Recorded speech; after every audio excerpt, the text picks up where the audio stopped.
Hello YouTube, Robin Hood Bricks here, and today, as promised, we're going to be working on the Fairground. A Fairground for Monday.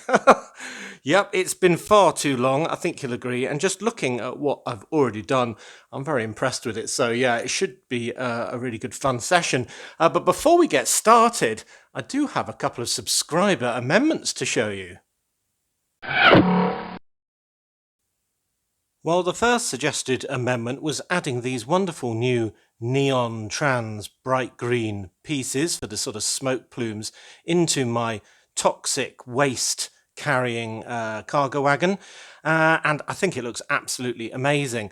Unfortunately, it's too wide to fit on the in the hole, basically, for it to go round and round as the carriage is going round and round my track. And secondly, it's far too tall. It'll hit on all my bridges, my tunnels underneath the castle and everything else. So great idea, but no dice, I'm afraid. We can't do that one. I'll have to find something equally good. Maybe the GBC factory would be pumping out pollution. I don't know.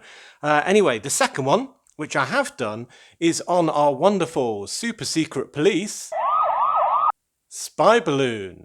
And the idea there was to keep it as was with one microphone, but add many more cameras. So basically, I've got one of these connector pieces that's got 4 grabber arms on, and now we have 4 old school cameras with the telephoto lens on instead. And I think it just looks much more busy, much more silly, and that's just exactly what we want when we think of the SSP. So that one is great. So here is your bedoing. Great, let's go to the fairground. Well, there's the toxic smoke on a GBC factory. Looks quite good. I might keep it there just for a while to see how I like it instead of the clean smoke that was coming out before. Who knew there was such a major polluter? Anyway, vehicle of today, we're adding outside what will be the jazz club. It's still down on my building desk, but that's the removal van that was the gift with purchase as well. So that's now on the streets of Brick Nottingham. But we are in the second standing hole for the fairground. And wow, yeah, it's looking really good. Part of the reason why I kind of stopped building here was just because, well, I'd been doing it so long, it got a bit tiresome with all this sort of landscaping around the lake and getting all these rides working. It was quite a job, I must say. And the biggest problem of all of those was the dodgems, because although I got them working and they were absolutely fantastic, I then started encountering loads of little gripey problems with it, and I was forever having to take off all of the top and all of this ring of tiles just to get at the mechanism and try and work out what was going on. Anyway, in the intervening period, I have actually been working on the fairground because this is working. And it's working much more reliably because I've completely remodeled all the functionality underneath the base plate. So it is really quite reliable now compared with how it was before. And I've even managed to move that white one. So not only is he going round in a circle, but he actually bashes against the side every single turn. So he's really having a bad day. So that was just a half a stud movement. But now I can just press the button and it all goes because of those changes. So I think I'll just quickly take it all off to show you what I did actually, because I learned quite a lot having to remodel this, so my frustration has actually improved my Lego skills. Good. Well, here is the Dodgems version 2 with all of its clothes off, naked, poor thing. And, well, I never did work out what was exactly wrong with version 1, but I had it down to possibly 3 areas. One was that potentially it might be quite underpowered because you have to drag these magnets around in a very sort of friction-heavy way, and there are 4 of them, well, 5 if you include the one that goes round and round, and it was powered by a normal medium motor, which is kind of the same as this one over here that powers one of the stalls, and instead I did have, when power functions were just going off sale, becoming unavailable, I did buy one extra large motor, and I thought, well, if ever there's a place to use it, it's here. So essentially I've put that in and now we have more power. So essentially it's not going to fail because of that, and it's got its own dedicated power box as well. So I think that was one problem potentially. The second was the connection from that motor applying the drive to the chain.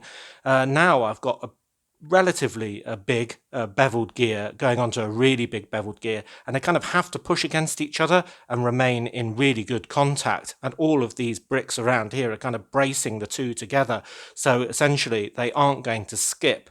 The old one had a very small worm gear, and then it had one of the gears like this that could kind of miss a step every now and then and bounce out of the way because it wasn't as firmly held, and that's why sometimes it would click click click while it was going around, as it was kind of skipping on itself when maybe the resistance wasn't was too much, or the energy in the motor was too little. So that is now fixed. And then thirdly, all of these pieces were very rigid before, and I think that's made it a lot less reliable. Essentially now, all of these things are actually only held in by gravity. So essentially these can all move freely up and down in little sort of holes, basically. And that means that when a magnet goes by and has to remain in contact with the base plate that's above, if the gear has to move up just a millimeter or half a millimeter or something like that, it can, and then go back down. So the chain can basically stay aligned with the gear a lot more easily, whatever particular strain is put on it at any moment. And I kind of got that idea from building the lighthouse and realizing that when Lego does these things and these big rides and so on, they usually put in a sort of rubber piece or something that's a bit more flexible to take out these sort of weird bumps that will just inevitably happen when plastic pieces are rubbing against each other. So now we've got a much more flexible, powerful, and better connected system. And I think it's, well, just a million miles more reliable. And there is that magnet that goes round in a circle that I've just moved half a stud towards us, which makes it pleasingly hit against the side each time. So I'm very happy with this now. It's made my sort of fear of working on the fairground a thing of the past.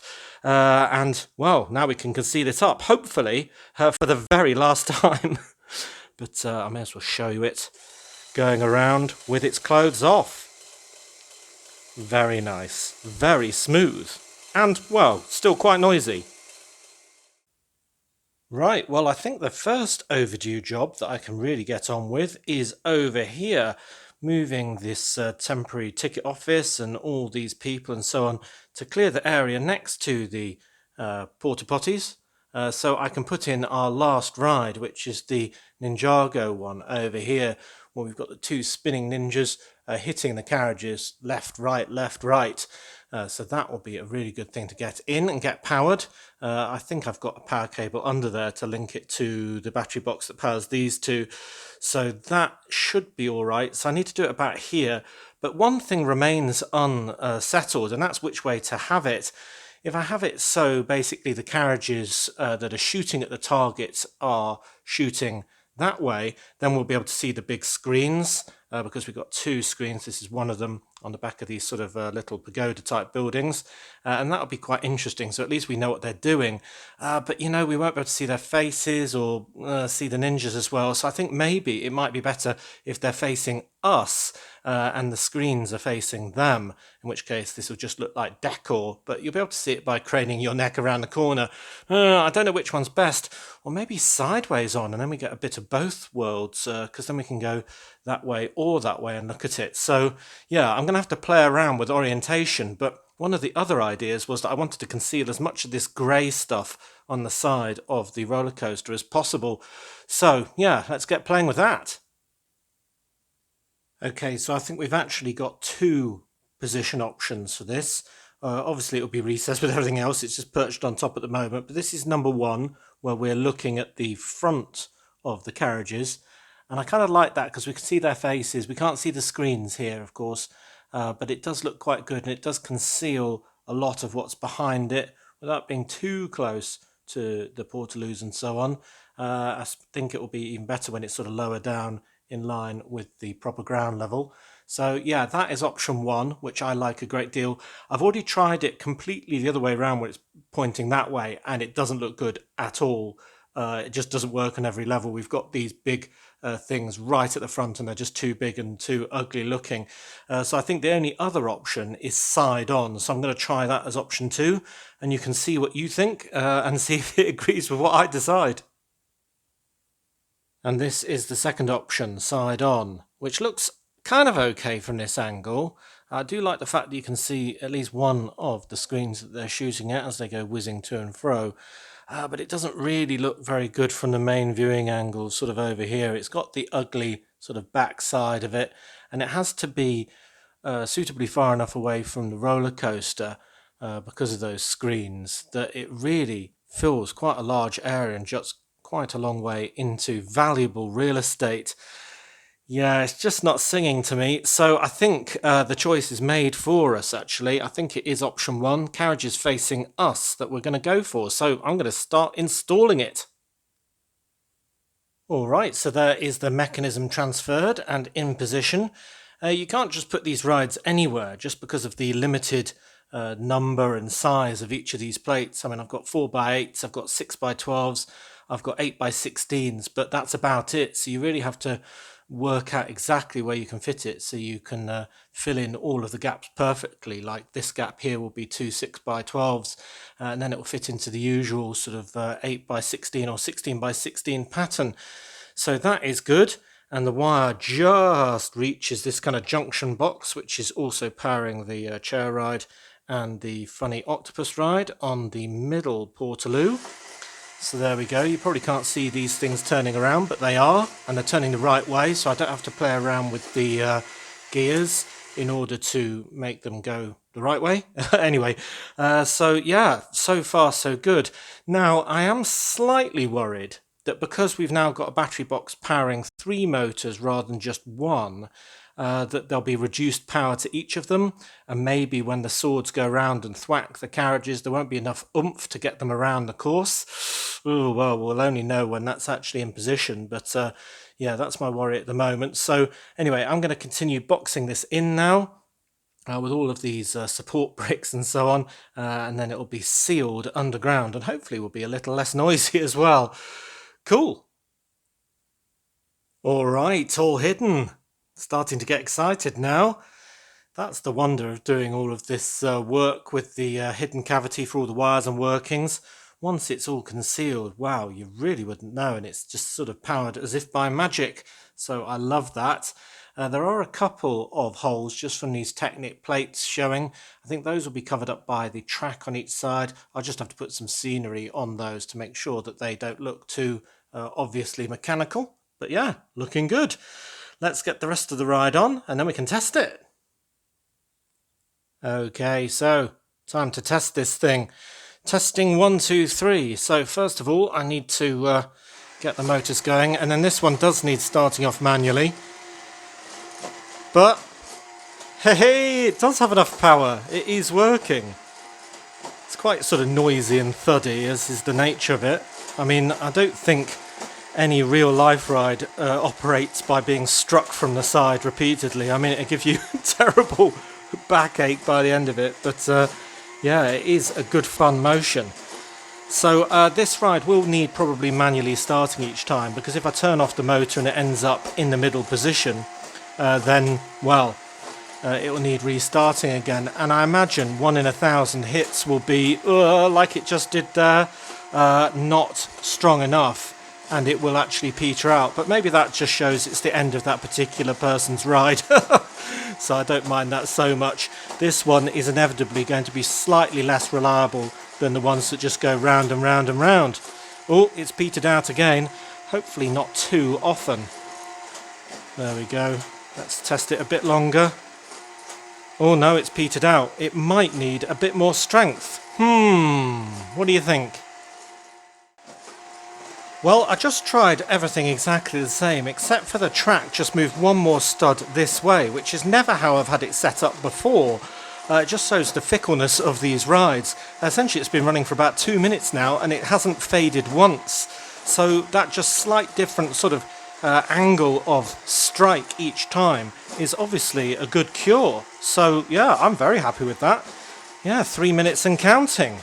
Very good. Right, I need to add all of the rest of the kit onto here, and then we'll have another embedded ride.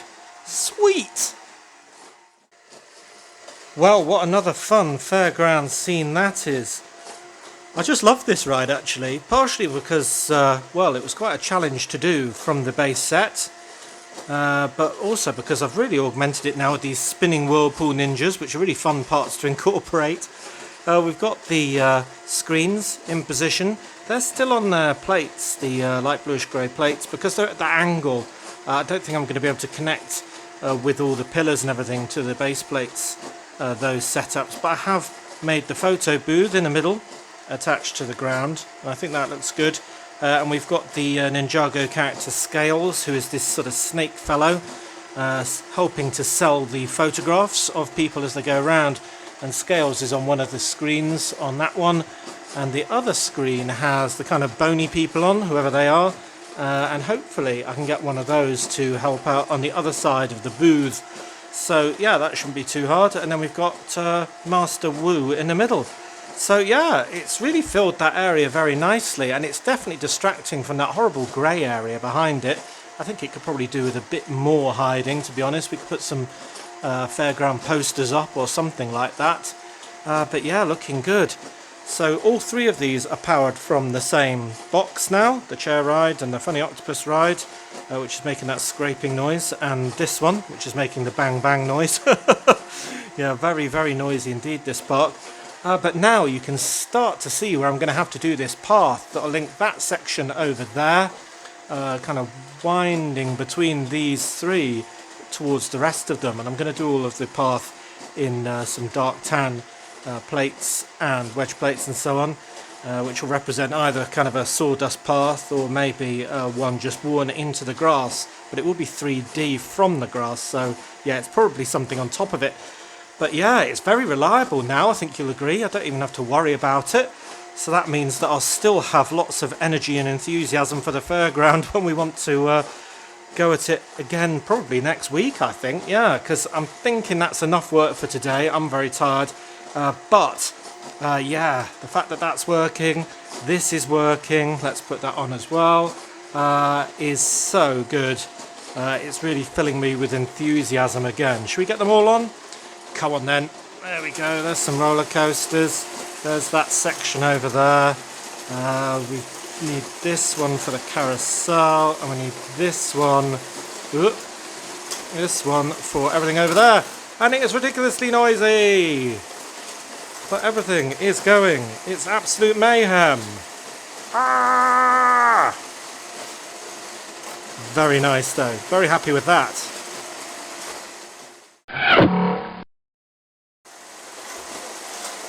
So as always, thank you very much for watching, it is appreciated. If you can still hear me, please do consider checking out the links in the bottom of this video to support the channel. And next time on Robin Hood Bricks we'll be doing a brick haul, because it'll be Wednesday. And then on Friday we might do more Fairground or something else. But definitely by next Monday I think we should do another episode here. Because, well, it is all action. So anyway, until next time, see you!